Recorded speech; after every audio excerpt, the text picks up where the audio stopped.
the weather like where you at, Pete? Kind of was bundled up over there in the middle of summer. Man, it's been hot, like upper 90s and dry. And then we got a bunch of rain come through, and I woke up this morning, it was chilly.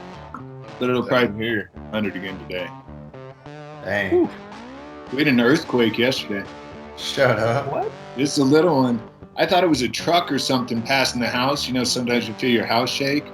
And then I started, but it was kind of violent. It was like boom, like the whole house dropped. And then later on, I heard people talking about an earthquake. Sheesh. You ever had earthquakes there before? Small ones, similar to that. But when I first moved out here and was starting with search and rescue, I would have a recurring nightmare that I was standing in a scree field, like a big rock field, and there was an earthquake. Wow. That would not be the place to be.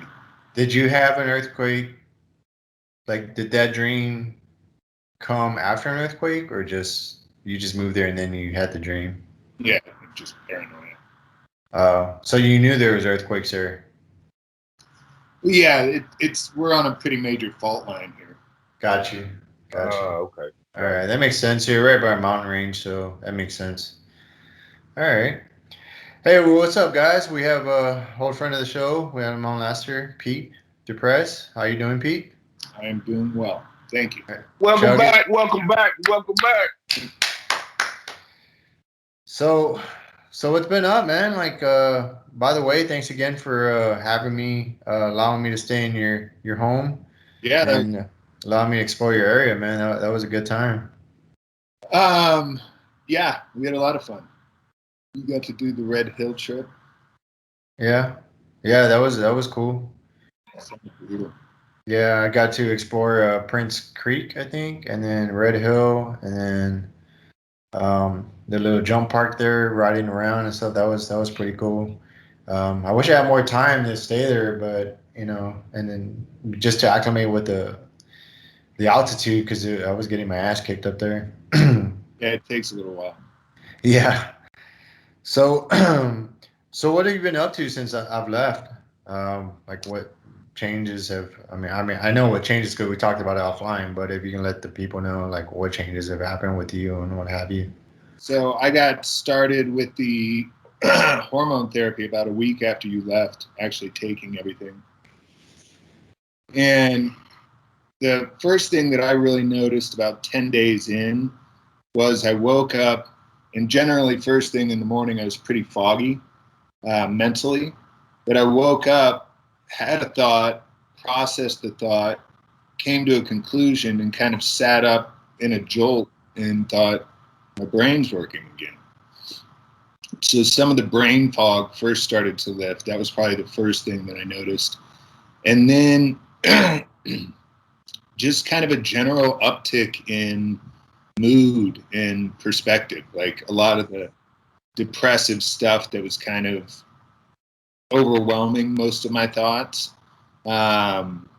lifted, and I just had more and more space to process thoughts, to kind of have freedom of thought, and be a little bit more excited about getting out of bed in the morning. That's awesome, man. And for those people that are watching, like when you say hormone therapy, like what does that mean? Sure. So the majority of Dr. Gordon, who I'm working with, the majority of his protocol is um, just supplements like DHEA. I upped my B10 D3 to 10,000 IDUs a day, which is the measurement they use. And D3 is just vitamin D, right? Just a different. Yeah, it's actually a hormone, but it's called D3. Okay. Pregnenolone is a big one. That's a neural hormone that most people who have had head trauma are lacking in. Um, so I actually started that before I started the rest of the protocol, and it helped me a ton. DHEA, he's got 3 liquids that you take first thing in the morning. I think they taste really good. but they're all to address the neural inflammation aspect. So those have been really nice. And then I'm doing a blended testosterone. And the idea with the blended testosterone is your body won't shut its own production down. So you're not going to be, ideally, I won't be reliant on taking extra testosterone permanently. It'll be something that I can get my endocrine system operating functionally and optimally and be able to back off the testosterone. I'm taking estrogen blockers as well. So my body's just reacting differently. Like it I notice it in, how I can perform at the gym, how quickly I seem to recover. I don't get as tired as quickly. You know, about like I felt at 14 or 15 in the gym when I first started lifting. Wow, that's a huge difference. Yeah. Yeah. So, like, the cocktail, is it like, I mean, I call it a cocktail just because it's a bunch of different things that you're taking. But is it, how do they come to, is it uh, specific to you? Or is it like just some general cocktail they give like each person that enters a program? No, so I went and did a big blood panel. It was the biggest blood panel I've ever done. And they base everything off of that. So the nice thing for anybody and what we'll be dealing with the foundation is Mark or Dr. Gordon can send you the blood kit wherever you are. And then they have a list of um, phlebotomists that you can go to get the draw done.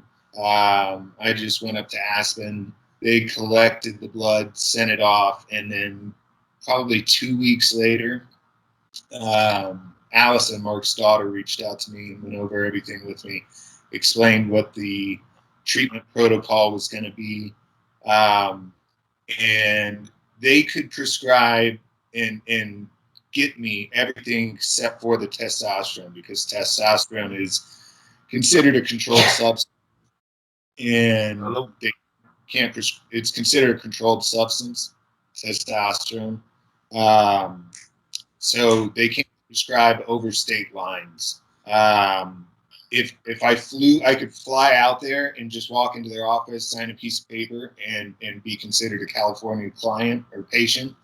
But I just got a local guy here. I mean, testosterone replacement therapy has become so prevalent, in particularly, I think, in the 30, 40 plus age group.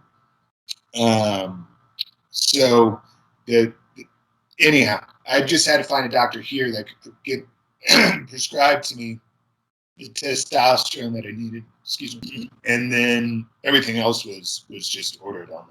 All right. So, and then for those people that may not know, like what led to this, and I've heard Dr. Mark Gordon talk on another podcast in depth about his program and like everything that kind of leads like hormone therapy, how it helps with TBIs as well, like concuss, like was it blast trauma, which is different from blunt trauma, and all these different things. So just kind of remind some folks like some of the injuries that you sustained, like whether it was in when you're working in Telluride or football or what have you, and it kind of led you to this point where you had to explore these different options for hormone therapy. Yeah, I grew up in a generation that we didn't acknowledge or understand the long-term repercussions of smacking your noggin around a lot. So I grew up in rural Indiana, and my head is covered with scars from falling off monkey bars and falling out of trees. Um, and then went into contact sports, which I played into my 20s. Um, and then went right from that into the tactical realm. And flashbangs were what stand out to me. Definitely sometimes in tight confines, shooting SBRs and whatnot. But the flashbangs would always leave my head ringing for a little while. So I spent almost 12 years in in between search and rescue and being a patrol cop and SWAT, um, and eventually just really started having a lot of cognitive issues, which led to more and more drinking after being sober for a long time, and was diagnosed with PTSD, but it didn't sit for the same reasons that I don't think it sits well with other people. It didn't sit right with me because I never felt traumatized by anything I had seen or done. My brain just wasn't working the way that I was used to it. So, in trying to understand the mechanics of what PTSD is versus my experience of what am I going through versus what are they describing, because for me, this is it felt more of like an injury than it did an illness. And I think that's the big conclusion that we're starting to come to right now. This is not a mental health issue as much as it is a series of injuries that have added up to a detriment that can be treated.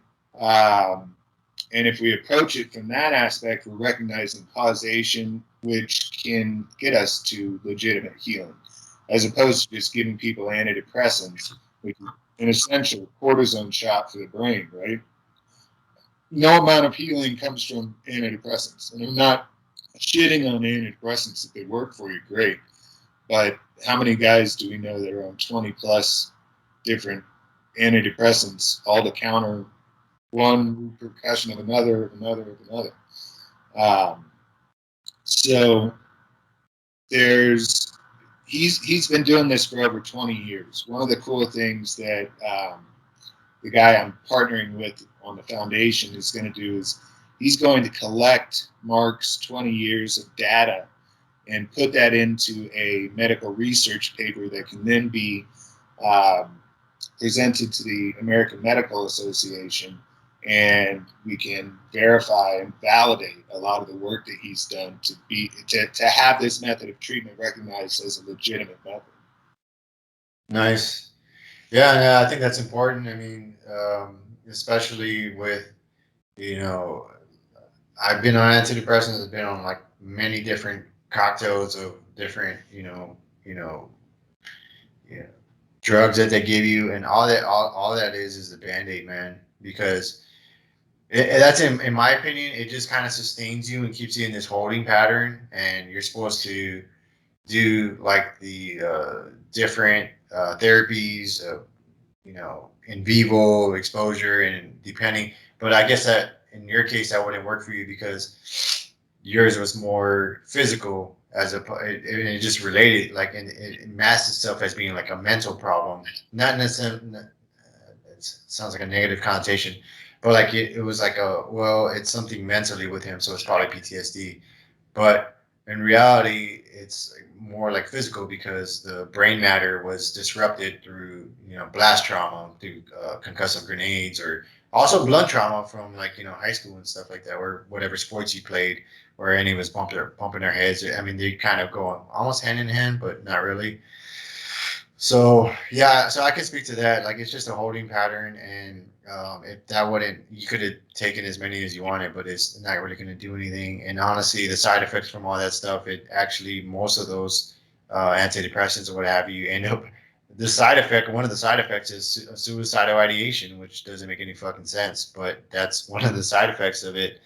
So that's that. I'm glad, man. And what kind of led into, like, I know when I was there, we kind of like, touched on the subject of it, but what kind of triggered this new like path of, I know you had mentioned you're starting up your own nonprofit, working with others. You said you linked up with Dr. Mark Gordon, which is huge. Can you tell us a little bit more about that and who you're working with? The guy I'm partnering with is. Right, just overall, like, so Yeah. one, like, what led you to kind of this understanding, like, hey, I want to form my own, vehicle of trying to help others. So what led to that, and then what transpired from that idea into like who you're working with now? Sure. So I'd been trying to get the documentary series off the ground for over a year, and I was running into too many hiccups, and eventually thought, what's the most important element of this story? And that answer for me was getting this help to other people and raising awareness of it as an option. One thing I want to mention before we get too far is the really exciting part about this treatment is it's not, you know, for instance, psychedelic therapy isn't something that an active duty soldier or first responder is going to be able to utilize for their healing while they're still active. Great point. But the hormone therapy could be instituted, and I think long term, our biggest objective is to get both federal and state agencies to recognize they need to start getting metrics on guys and girls hiring process, just like they do the psych tests. That way, if and when they start having problems, when the wheels start to fall off, they can take more metrics, do another blood panel, and have a better idea of what's going wrong and how to fix it. The other idea is just get people on hormone therapy as quickly as you can once they're hired. It's well within all policies and procedures. It doesn't violate anything. Um, this is testosterone that I'm taking that just gets my body um, at the normal level that it should be for my age. I was about of what I should have been. And that's going to create better soldiers, better cops, better fire. Um, Everybody's just going to be better and stronger and thinking more clearly and getting sleep, which I think is utterly important. Um, and we're going to drop the suicide rate. The agencies will retain their investments. It'll be better for everybody. Um, but I wanted to get information out about this, and I thought, why not? I talked to a couple other organizations and said, do you think this would work as a nonprofit? We're actually going to operate as a public benefits corporation, which is basically a nonprofit so we can accept donations as a nonprofit, in that the people giving the donations will still get a tax write-off, but we will have to pay taxes on the money. But then we can allocate it wherever we want. So it doesn't just have to go to sponsoring veterans and first responders to get hormone therapy. It can also go to research in different relevant areas. Um, so I got lucky. I feel like I talked to everybody I knew, and a friend from high school who had gone into the Navy and done a bunch of cool stuff, and then went into the private sector for a while. Is now working in the corporate business world.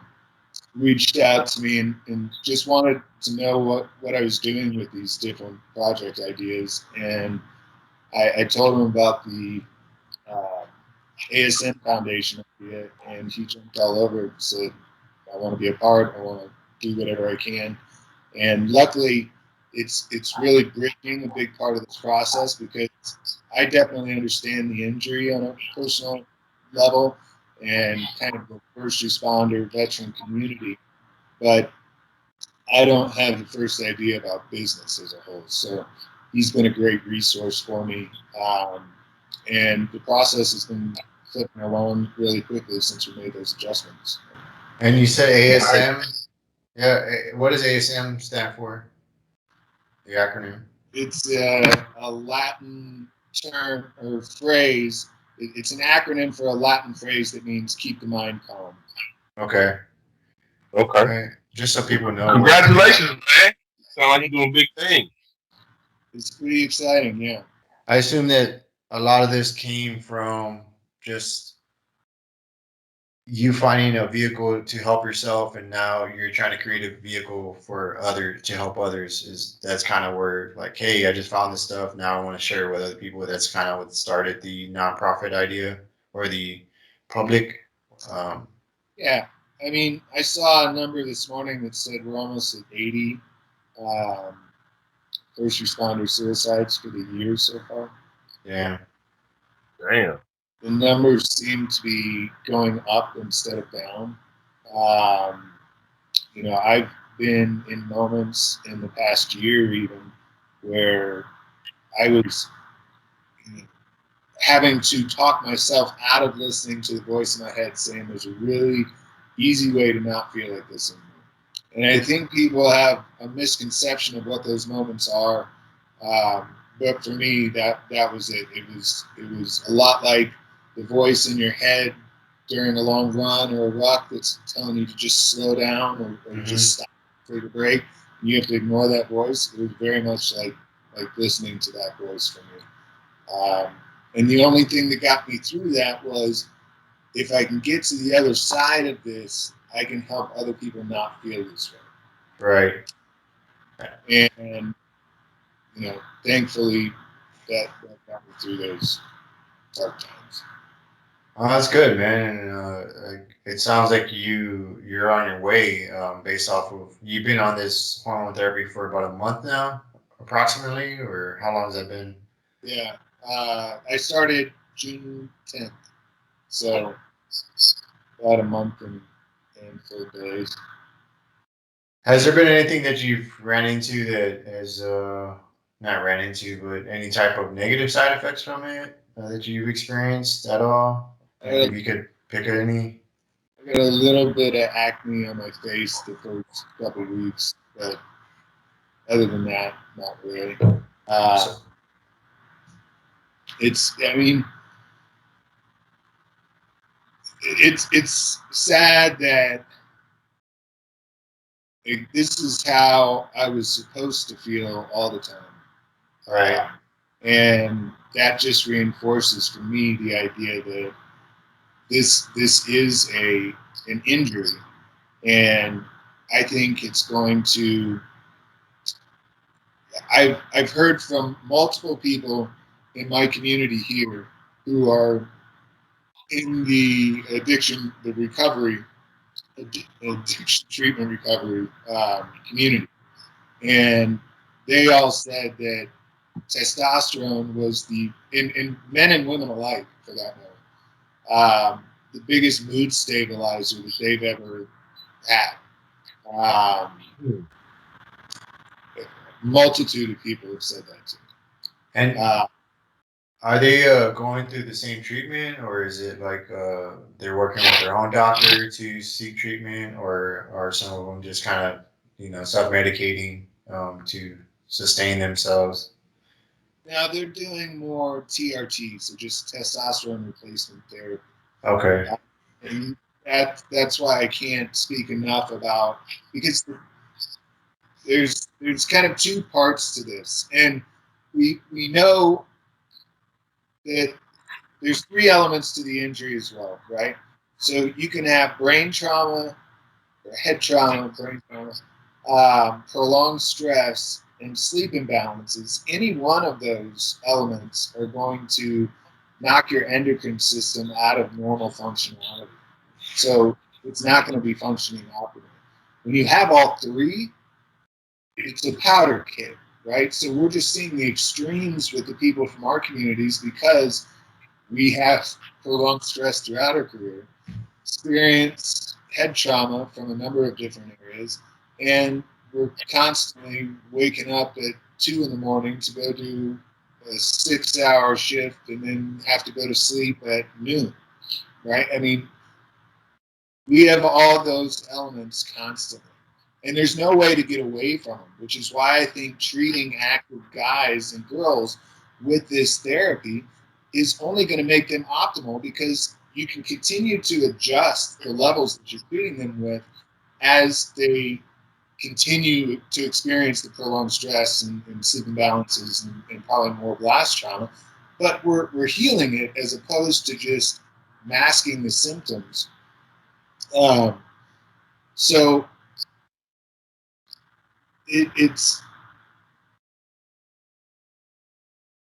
when we're talking about actual healing, it takes some time.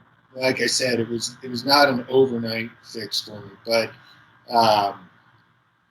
it's really exciting. I kind of lost my train of thought there, but No, you're good. It's all You're good. good. It's all good. That shows the excitement. That shows that it's working. You're excited about it, passionate about it, which is dope. yeah, it's you're giving people their life back in a number of ways, but what I don't think people understand, and I mean, we can all acknowledge the overprescription of antidepressants, especially in the VA.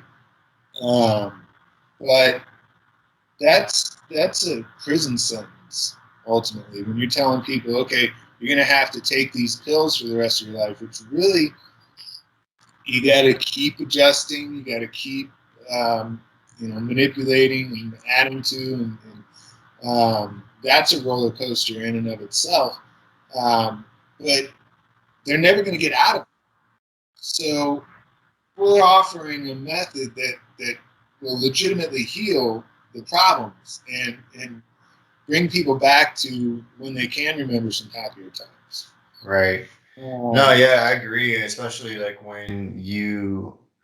especially like within the VA or any type of, I mean, unless I was there, like with me, the different programs I went through, there was different psychiatrists, yeah, psychiatrists that would constantly they had their cocktail that they would like would prefer.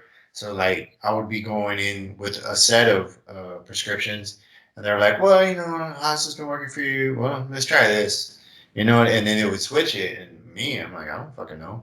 You know what I mean? So I'm kind of at this point where I need, you know, you're the expert. You went to school for this, so I'm trusting you to know what is good for me. But if you're constantly changing the prescription, and you're constantly messing with the body's like gut biome and um, I'm pretty sure it affects you like just chemically overall. And then you start losing that place of that reference point, if you will, of who you were then before starting to take meds, because it puts you in this state where you're just in this state of limbo. And if you're constantly in that state, then you lose grasp of what is what and what you are without the prescriptions. And in this case, it seems like it's regulating your body naturally because they go in with a baseline of what you're at, what you're deficient in, and then they bring you up to that new base where the baseline you should have been at, and then it allows your body. Because when I talked on the phone, one of the questions I had was, "Is this like forever?" And you said that Mark Gordon, his goal is not to have you on forever, just bring you up to that point and let your body take over, right? Is that what I'm understanding? Yeah, and that's a pretty validating um, aspect of this therapy is there's an end goal being you're not getting treatment anymore because you're healed. I think that speaks volumes for versus the tradition. And look, again, I don't want to sound like I am antidepressant. I mean, I am personally, but if they help somebody, I think that's great. Um, the problem with this affliction or injury is that you can't, you're holding on by your fingertips already, and an antidepressant doesn't get you a better grip. It just maybe makes you not feel the pain in your fingers of holding on. But it doesn't address healing. It doesn't go to Right. fixing. It just gets you a little bit of space. Um, I think I think there's a lot of steps that we can take individually. I know you and I talked a little bit about the gut microbiome stuff, which sounded really, really woo-woo to me when it was first suggested. But Then I started thinking about where I felt anxiety and where I felt anger and where I felt sadness and excitement and laughter. It's all my gut. Like the majority of the overwhelming emotions that we feel, you're feeling those in your gut, and it kind of spreads from there. So to deny that how your gut feels doesn't have some play in your emotions or how you feel is kind of not paying attention to the overall system that we're operating on. So when I made that connection and started focusing on getting the correct amount of probiotics every day, that was a game changer for me personally. Uh, the other big one was the pregnenolone. There's a lot of stuff that it's hard when you're really in that storm and stuff is just dark and you can't control the speed of the thoughts in your head and everything else. It's really hard to sit down and try to meditate um, or do yoga or the other suggestions that you often hear. Um, Pregnenolone really slowed the stuff down in my head and gave me space to deal with emotions. That was a big game changer. And getting the probiotics and paying a little bit more attention to my diet because you know I try to eat healthy foods, but I don't necessarily always focus on what I need from a uh, substance standpoint. I just go eat what's good. Right. Trying to be a little more conscious of that and spacing out the bad foods because when I realize how much it affects my mood when my guts are all torn up. Yeah, and I mean, a lot of foods will cause inflammation that will, what you're trying to fight with the testosterone. So it's being aware of how it affects you and certain foods affect you. But it's not just like I want people to, like anybody listening, to know it's just not the testosterone, because you do other stuff too. You do jujitsu, you go on hikes. It's like a multi prong attack. Like to do this, you can't just take a magic pill or this magic testosterone and just lay in bed all day. You know what I mean? It's not gonna. You gotta. That's part of doing these different prongs of attack to pull yourself out of that darkness, if you will. Does that make sense? Yeah, which I think is tough for people initially because I think one big repercussion of a lot of that depression is just not feeling motivated to go do anything. Um, Big reason why so many of us start to isolate and kind of fall off the map. But getting out just the vitamin D element of getting that sunlight, and I mean that's the best source of it that you can. There's a ton that regulates. So getting your heart rate up, getting back to a point of enjoying challenging yourself and overcoming those challenges. All those things start to add up. There's a ton of behavioral stuff um, that you have to get used to as you're making these shifts. And you know, they were a safety net for a long time. They can be hard to disconnect from. Right. True. True. Yeah, and that's what alcohol was for me. It was my safety net because when I would drink, I was able to sleep. And like it became to a point where it was like it became just because that was the thing that was legal, right? In the military, you can do other stuff. So it was like alcohol was the one thing that was accepted. So that was the one thing we gravitate towards when we're ever stressed out or somebody's going through something or whatever. Like, hey man, let's go get a beer or whatever. But then over time, that habit becomes, or you cross that line and you don't know where that line's at, and then shit's falling apart all around you, and you think you don't think it's that. You think it's other stuff. I mean, it's not just that. It's a bunch of other stuff. That's just one of the things that kind of leads you down that path, because it's a depressant, what have you. But no, yeah, I know, I know what you're I saying. think it can be. Go I feel ahead. like it's similar. It's a a multitude of things that is going to mess with your mental health to, you know, get it off track. But then it's going to be a multitude of things that you're going to have to do to get it back on track as well. It's not just going to be one thing. Yeah. Yeah. No, that's, yeah. And that goes back to our whole do the work discussion, right? And we hear that's become a bit of a coined phrase within this community for a little while. And there was a point in the last 6 months that I remember thinking, what work are you guys talking about? And then quickly realized that's not a list that can just be generated and handed out to everybody in this community or people that are struggling with it. It's going to be a very individualized list that each person needs to figure out themselves. For some, it's reading a book, journaling, keeping a specific schedule, jujitsu, whatever it is, figure it out. Figure out what makes you feel good and uh, like you accomplished something at the end of that day, and then continue to build from that every day. Yeah, no, yeah, that's 100% right.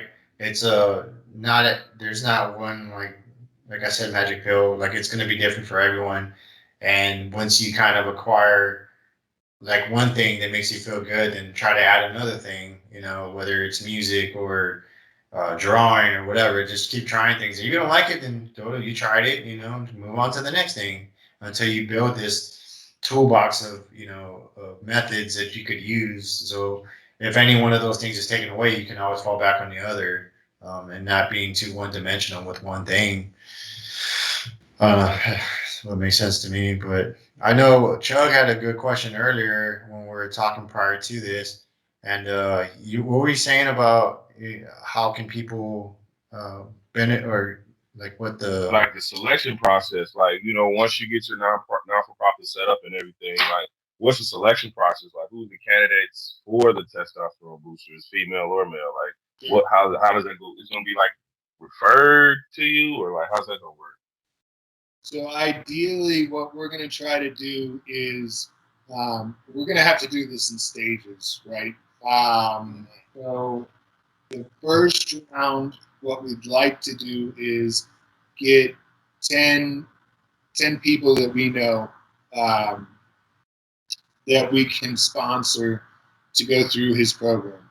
And we'll track all of that process. We want to hopefully partner with an addiction treatment facility like Warriors Hearts Healing. They just treat first responders, veterans. They may do spouses as well. I'm not sure, but very very healing place, and people have only heard good things. But if we can get 10 of their patients, because generally people are spending about 30 days in treatment, and that's the window that you need to really start feeling the effects. So we'll sponsor 10 people going through their program as well, and be able to track, you know, their process with the hormone therapy versus the 10 other people going through the program at the time without. And I think that'll be a really interesting comparison to make, because my opinion is this method of therapy can likely turn the addiction treatment method that we're currently using, like the traditional 12-step program, Mhm. turn it on its head. Because I know far more people that did not buy into the 12-step program than those who have. And I think if we can start actually healing people instead of just sort of teaching them how to white knuckle the rest of their life, we're going to have a much more successful actual addiction treatment methodology. So Yeah, but with that, you think you're gonna run into that talk with the big machine, like the pharmaceutical companies that you're taking away from all that stuff? Like, I would imagine there's gonna be some hurdles with that. It's gonna be a lot of blockage from those once, you know, because you're onto something. It makes sense. It's like you're not putting a band-aid on it, you're actually fixing something. So if you fix something, people are not going to be dependent on those pharmaceuticals anymore. Right. And that's why we wanted to try to kind of do our part to validate this method as quickly as possible. So if we can kind of try to stay ahead of it, prove the validity of this method, and start to see it implemented in more and more places, the insurance companies will figure out a way to monopolize on it, one way or another. Right. They just need Yeah, to, you're right. yeah. So I'm not worried about it. It's not like I just, you know, this would be the next oxycodone that's going to be a competitor for them. It it doesn't cost as much as the pills will long term, and won't be as necessary for as long. So I don't. Hopefully, they'll just not see us as a major competitor and stay on their side of the fence. Yeah, that's the hope. But once you start messing with people's pockets, then you're gonna get 10 people off of these prescriptions now. Oh, that's more than 10 grand a year in prescriptions and insurance being filled. So I don't know. It's just something that just popped in my head. It's like if it's No, effective and it's working, it's it might. a question. Yeah. Yeah. I could see that. And you look at our medical community as a whole, they are resistant. My understanding is endocrinology as a whole has kind of been looked at as a pseudoscience for a while. And we're just coming around to really recognizing how valid it is, and how much um, of our mental well-being is controlled by our endocrine system function or dysfunction. I mean, think about it. We haven't acknowledged the long-term effect. Think about when that Will Smith CTE movie came out, and how people were saying, I was like, this is a bunch of shit. I did not believe anything about and because of my own experience, thinking to myself, I have hit my head far too hard, far too many times to not be aware if there was going to be that it was impairing me. But one day the wheels just fell off, and it was hard not to deny it. Somebody asked me not too long ago if I ever had a son, if I'd let him play football. And it was a hard question for me, because football brought so much to my life, as far as um, friendships, and understanding team aspects, and kind of the hierarchy. It All that competition, it Yeah. war, all of it. Like, but I'm starting to realize that's probably the seed of a lot of my problems. And I don't know if I would want to take that chance with my son. Yeah, I worry about the same thing. Like my son just started playing. He's getting really into it too, and that's one of my biggest concerns. I went from like always watching football, and then I saw that. I think that movie is actually what kind of shifted my thinking as far as brain injury or what have you. Because I started thinking back how many times my eyes went cross-eyed hitting somebody, or one time I went like I didn't go unconscious, but I definitely gapped the whole night.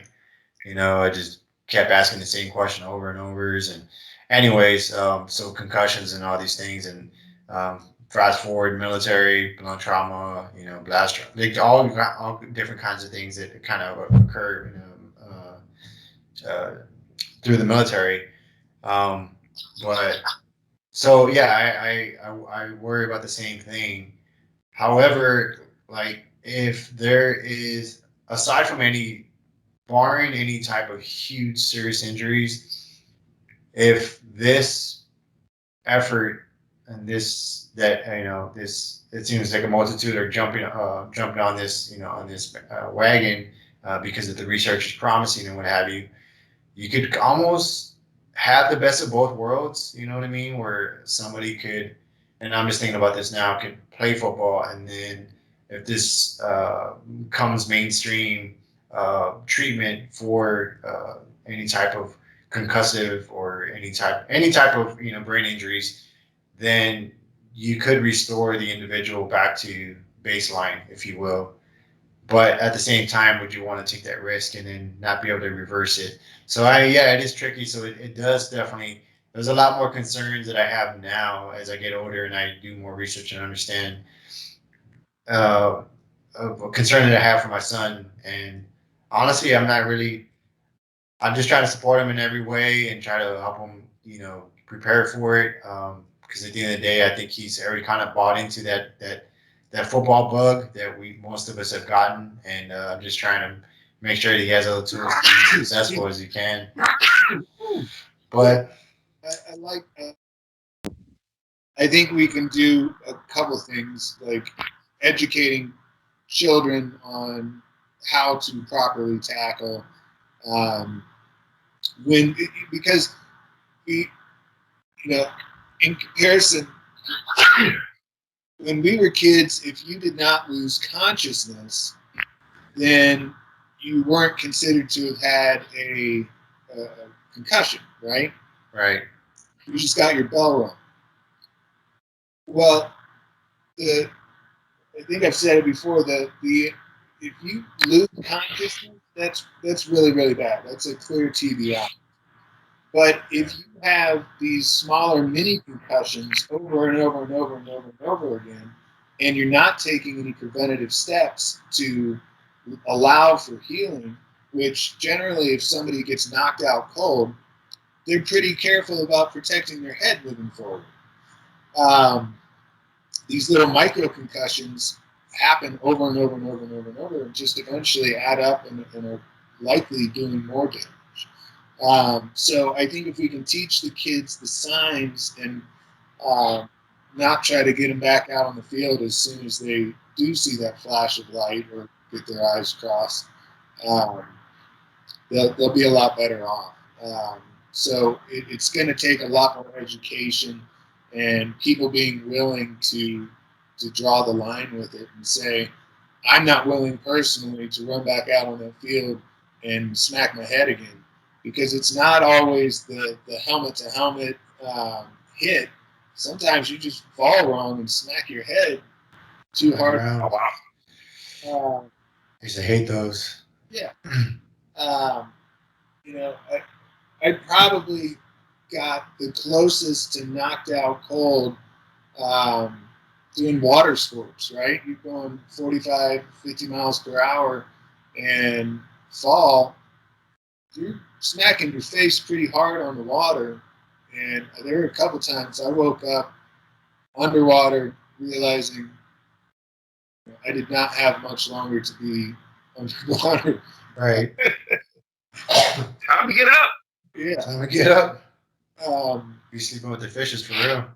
And I think it was Dr. Gordon that was talking about how people who jet ski a lot are experiencing concussions just from the bouncing. So really, it's not always exactly what we expect. It's not always the violent collision. Sometimes it is much more sympathetic that activities that can create these similar. Shit. I mean, when you hit some chunky section mountain biking, Sure. I mean, it's almost like the similar. I mean, not to factor in crashing, but like just your head shaking. I didn't think about that, like how your brain would be kind of shifting back and forth in your skull. That's crazy. That's one thing. So especially if you know, adding to that. I mean, I know we talked about. I considered it, and so as far as two questions I had when we were talking about earlier, you were talking about sponsoring like 10 people within a program. I believe it was Warrior Angels. Um, and you talked about 30 days. You said usually is that inpatient or is that outpatient? The 30-day window where you people get treated. Inpatient. Inpatient, okay. And while they're in inpatient and they're receiving this hormone treatment, are there other activities that they're doing, or is it just hormone? What's that? Yeah.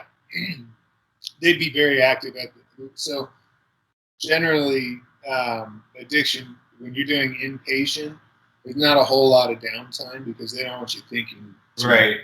So they fill your schedule, get you active, and kind of get you used to um, having expectations throughout the day and responsibilities. I think one hard thing for people, we should talk about this a little bit more, is the transition. Going from being a first responder or active military back to the civilian world, and it has more to do with it was hard to hand my badge over and turn in my cool guy gear. Um, but the stuff that I didn't expect was kind of the who am I now?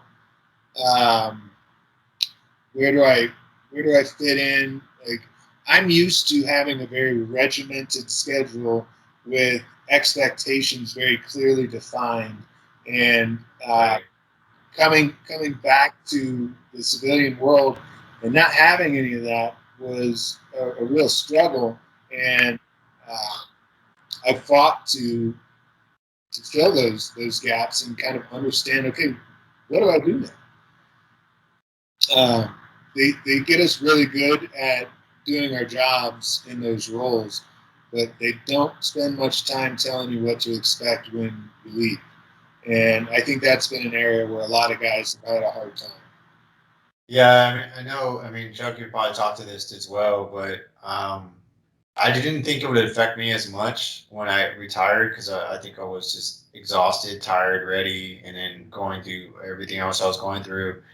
Um, but like on my retirement day, where they read my retirement orders and they said like I don't remember the exact words, but it's like you're relieved of command, you're watching some. They say something like, and that like, and I've noticed it with other friends of mine that have retired, and I kind of focused on that line when like when I hear it coming, and I could see the shift in their eyes, like fuck, this is real, you know what I mean? And it's because we all identify, or most of us identify with, that's all we know. And if we don't learn how to transition and learn how to, live within the civilian community, because I've noticed personally within civilians generally that they just, I'm not saying all of them, but a lot of them they don't put forth the extra effort. They don't try to, like look out for other people. They don't have no sense of,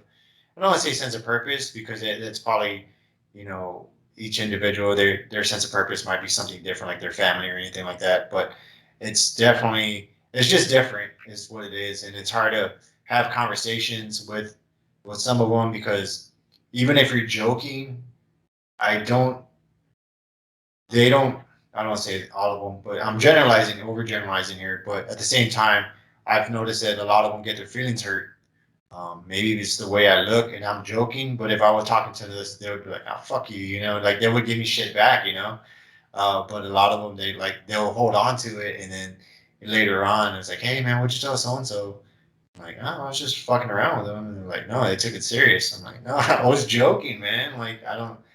But yeah, there is that part of, not hard, but it is hard to find that connection. And when you don't have an activity or community when you're exiting the military, to, I mean, we're like, just to talk with anybody, if you're not isolating anymore, then you kind of just feel even more isolated because you're like, I'm trying, but now like the people I'm talking to don't get me. So you just feel like you're even more alone, and then just kind of, you know, just like a snowball kind of negativity kind of just, keeps spiraling. If you don't have anything to push out of that mindset, or that find a way to get out and start doing those things, or learn how to not identify with that, is, I'm not saying forget who you are, but learn how to redefine who you are, then it can become a problem quick.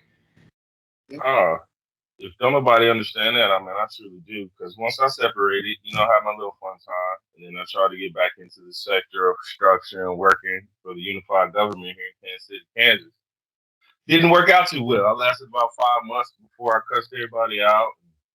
They was like, well, we don't want to continue working with you anymore because you express yourself too vividly. I was like, well, that's fine. So I get Yeah. it, and it's just like everybody has an ulterior motive in the civilian sector, and if you're in a union, you're protected by a set of rules that you don't have to abide by as everybody else. And I just didn't feel like playing the game, man. Like I couldn't do it. Like Yeah, especially because like in the military, even law enforcement, you train your replacement. Like you're not supposed to hold on to information, unless it's like need to know, like classified stuff or whatever. But you don't hold on. Like you teach people what you know, so that way if you went down or you deployed or whatever, they could still do the job after you left. But I've noticed that civilian sectors, like they hold on to information to make themselves more job valuable. security. Yeah, job Yeah, security. they don't want the new guy to replace them. No. Yeah, and so now you can't do your job efficiently because somebody's holding on to stuff. But yeah, I get it, man. I get it. And it's definitely something that's talked about, needs to be talked about more. And I think a lot of veterans with the mindset, kind of like you in football, like, oh, that's bullshit. I don't believe that. Like as far as like the movie you saw with Will Smith and concussions, um, they do the same thing. They minimize like, oh, fuck that. Like I'll be fine when I get out because they don't want to look like, I mean, not for nothing. They don't want to look weak. They don't want to look like a bitch because there's just like, and I get it. I've been there. You know what I mean? There's a lot of stuff that I've said before that like I'm like, oh, I was fucking stupid. Like I was young and dumb. I didn't. I was I fully said something stupid misinformed. yesterday. Yeah, that's what I'm saying, and I still do that now. Like there will be times where I'll talk to somebody and I'm like, oh shit, I thought it was this way, just because of accepting the information as it was at whatever point in your life and never questioning it. And then fast forward, you was like, you know what? Let me look that up because I don't know if that's true. And then you look it up and I'm like, oh, that was bullshit. Like, why did I hold on to that? You know what I mean? But I don't know. It's definitely something that we have to overcome as veterans, and it's not to say that I think what a lot of people do, and I say that because I speak to myself, is a lot of people do is like they minimize it because they don't. I don't want to say they don't want, but it's just kind of like it I appears really that don't know how to address it in my personal experience. It's like I kind of like suppress it because I don't really know how to address it or handle it. So right. kind of walk over it as fast as I can and hopefully get back to it or don't come back, but it always comes back. But it's also the perception of how others will perceive you. Is like if you say like I'm having trouble transitioning from the military to the civilian life, and it's looked at like let's say somebody would say like, oh, he's just trying to get attention or he's just trying to do this, but no, that's not it at all. It's just me like identifying what is an issue for me and then saying that out loud is just kind of like analytically looking at it like, hey, this is a problem. It's like if you were to write down a list of issues or what have you, if you're trying to troubleshoot something, you're going to write down all these different things and be like, all right, that's step one, step two. And you're saying it because you're trying to like use somebody as a soundboard, like, hey, man, and maybe they can say something that'll help you look at it. It's not like, hey, you feel sorry for me. I'm having trouble out of the military. No, it's not about that. At least that's the way I approach it. No, there are some people that do that. Do that where they'll say it and they're trying to elicit a response from you. Like to get, and you see it on social media sometimes, where people will say something, but they're like, saying it so they can get a response. It's like a form of virtue signaling, but it's not. You know what I mean? But I think there are a lot of legitimate people that are just trying to like get a, a reference point of where they're at and trying to legitimately trying to troubleshoot their own thoughts or their own self and trying to actually get better. Does that make sense, or did I just say a whole bunch of bullshit? It makes sense. Yeah, and you talked about a lot of the stigmas that are attached to this, um, the whole process of um, you know being in one of these roles. Um, my personal prejudice with PTSD was, um, came down to a simple, I guess, I read the definition right when they diagnosed it, and basically I'm paraphrasing, but it is you're traumatized from witnessing an event or a series of traumatic events. Um, and I'm looking at that going, I'm not fucking traumatized by any of it. And I think personally, I was misunderstanding the meaning of traumatized because to me that meant emotionally traumatized. And I was never emotionally traumatized by anything. I was physically traumatized um, through the prolonged stress, sleep imbalances, and head trauma. Um, so if I would have had a better understanding, and I think our communities as a whole need to have a better understanding of what trauma is, because it's not always emotional. Sometimes it is physiological as well.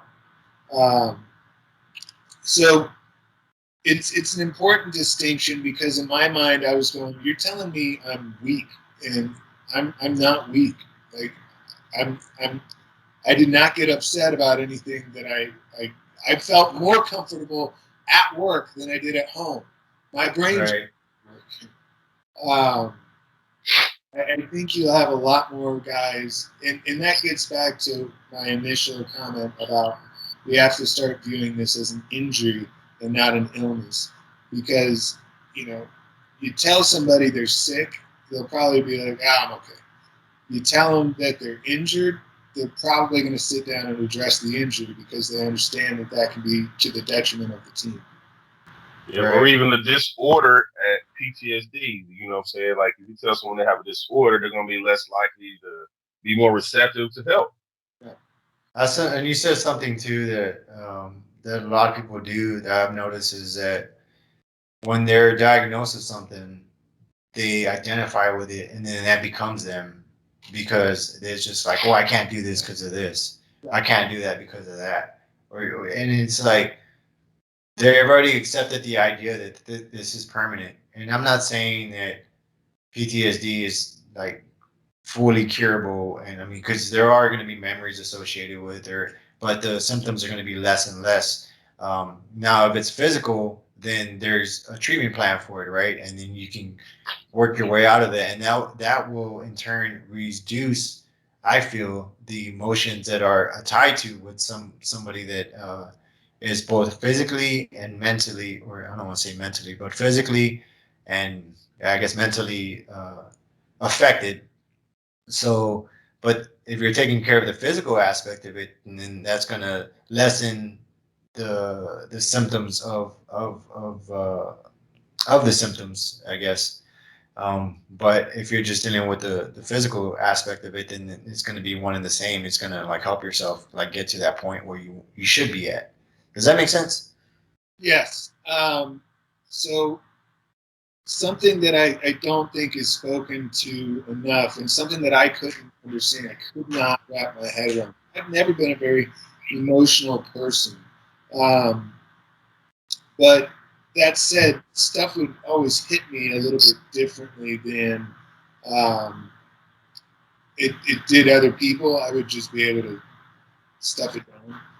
Um, what I remember the most distinctively, um, I had already started drinking again, so I know that the wheels were falling off, or we were on our way to that. But then I had one of my closest and oldest buddies die really abruptly, buddy from high school, and it was the most emotionally crushing thing I'd ever felt. And I can look back now and realize, and just for relative comparison, um, I assume you guys got baseline medical, and we're taught that often after somebody suffers a traumatic brain injury, when they regain consciousness, they can be acting out irrationally and violently, or just overly emotionally. Mm-hmm. It's a it's an acknowledged common repercussion of head trauma to have inflated emotions, so very exaggerated emotions that you're legitimately feeling. and you're asking, like, I came home from that funeral and looked at my then wife and said, I don't understand why I feel as horrible as I do. But I couldn't detach from those emotions no matter how hard I tried. So then you perpetuate the problem by going to the safe place of more, well, it just means more booze, right? More booze, more booze. All right. That was the real decline where I just started self-medicating and didn't spend enough time in that moment asking myself, and obviously I wasn't trained to do this at that time. Of just asking myself, why does this all feel so overwhelming? And that continued to perpetuate really until um, probably this past spring, where there were these heavy waves of depression that would last sometimes weeks at a time, and it was very up and down. Like some weeks I'd feel great, and then these other waves would move in, and I knew until I started the treatment that was not going to change. Um, Luckily, it seems to have, but to me that explained a lot of where the suicide rate is, why the alcohol and drug abuse rates are so high in both these communities, why the divorce rates are so high. It's a repercussion, in my opinion, of a whole lot of people walking around with uh, brain damage, and they can't control their emotions. I mean, it's the only thing that explains to me why so many guys would be taking their own lives. Right. You Yeah, can't that's stuff. feel Go like ahead. you're going to get out of that moment. Right. Yeah, and then so you just take that, and then you take interpersonal relationships, like with wife or kids or all these other things that even compound your problems and stressors and work and bills and all these different things, and you add all these stresses on top of one person, it definitely can lead them down that road eventually. Especially when you add depressants in there on any level.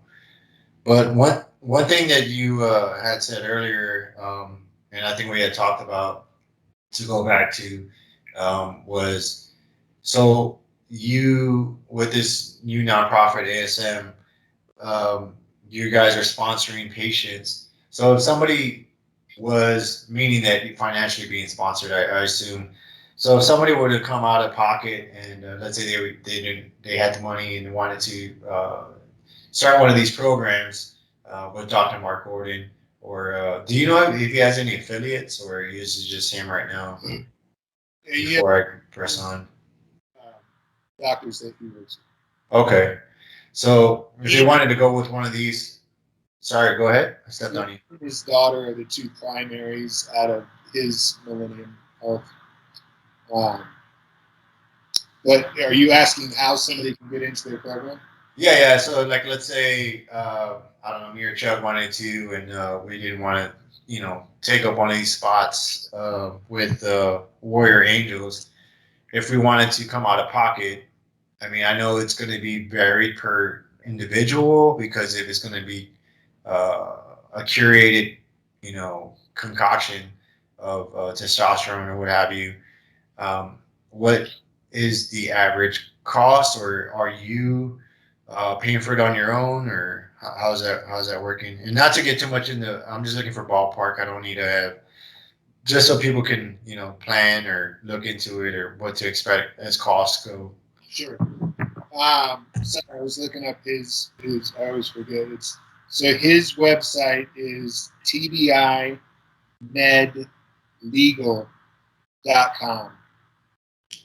Um, and if you go to that site, there's a portal that has kind of the initial application page that you'll send into them, and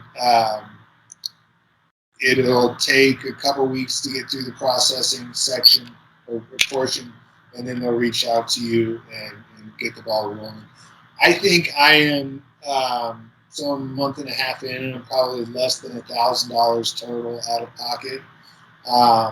And then you probably add, the testosterone was $120 for a 2 month supply. The supplements and everything were 400 to 600. The initial consults like $350.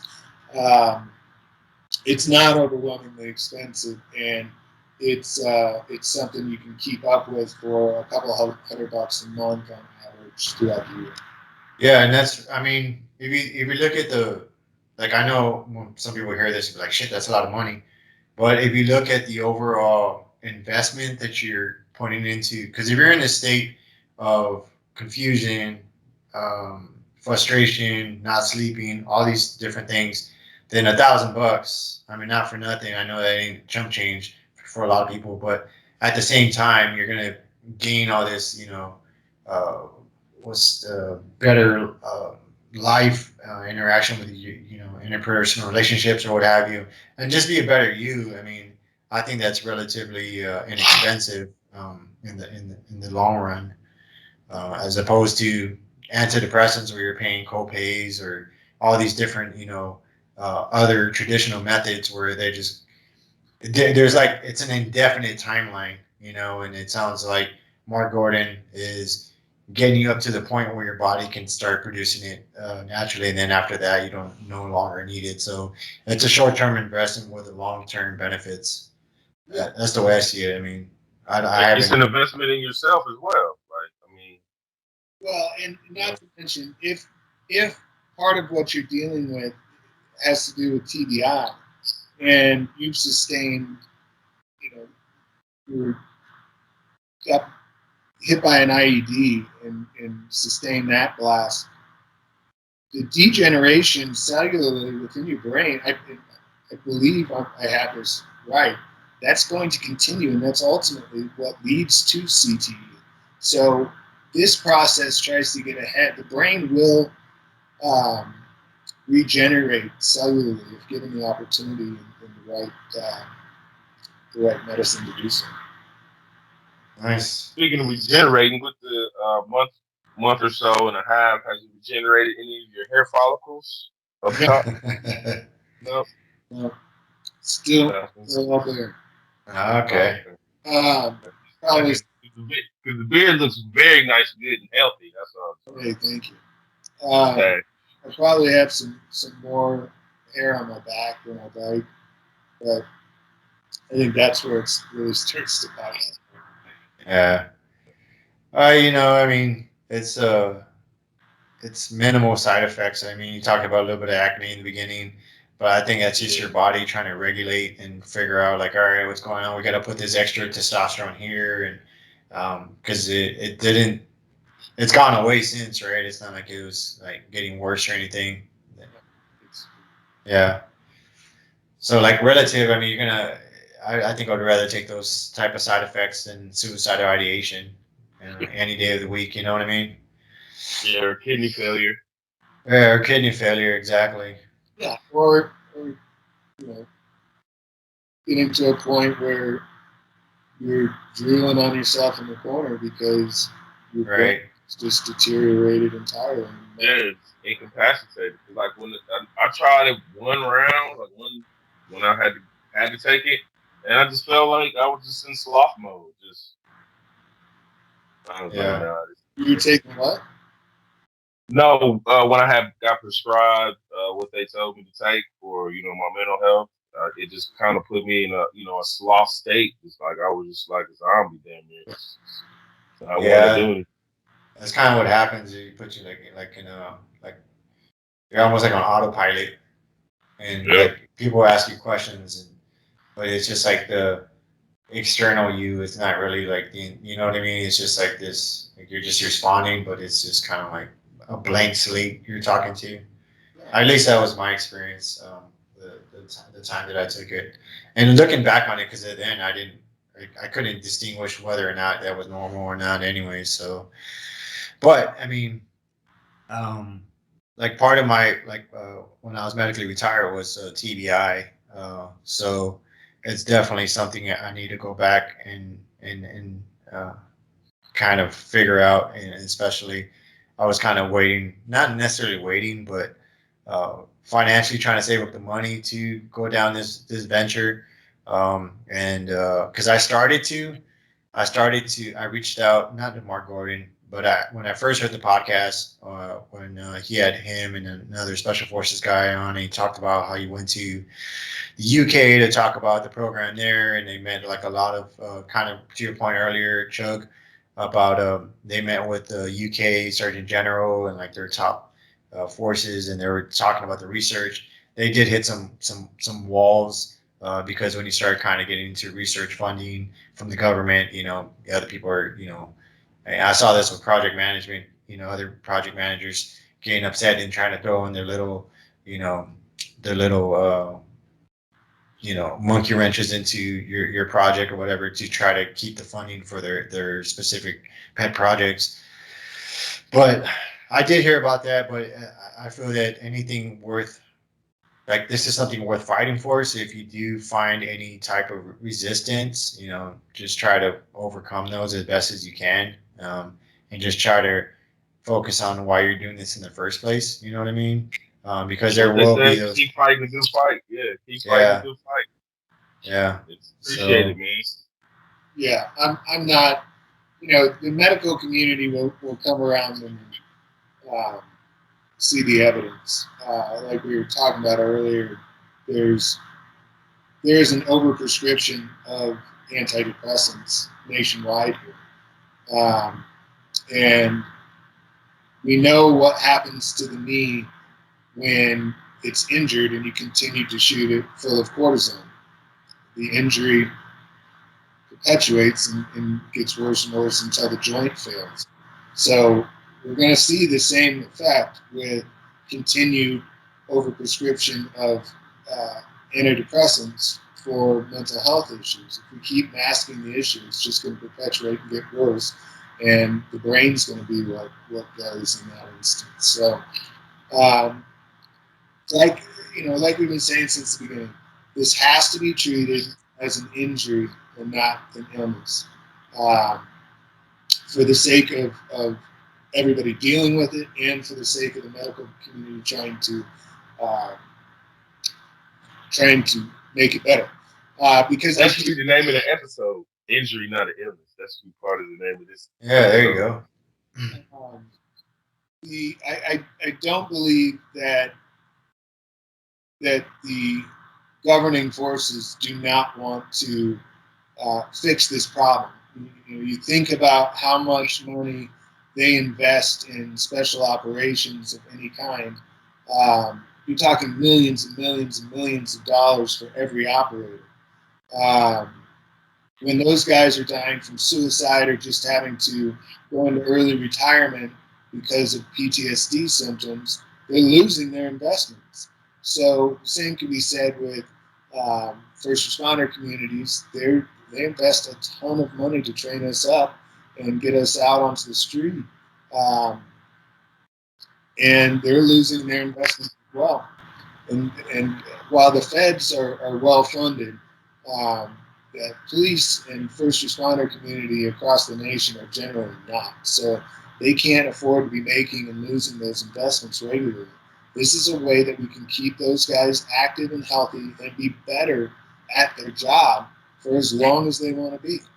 So there's an incentive to utilize this practice just from a financial standpoint for both the federal and state agencies. And that's the key right there. That's one thing I learned in the military. If you want to dealing with any type of programs or anything, if you want to get something funded or justified to, especially the lawmakers or whoever, you have to unfortunately like something like this.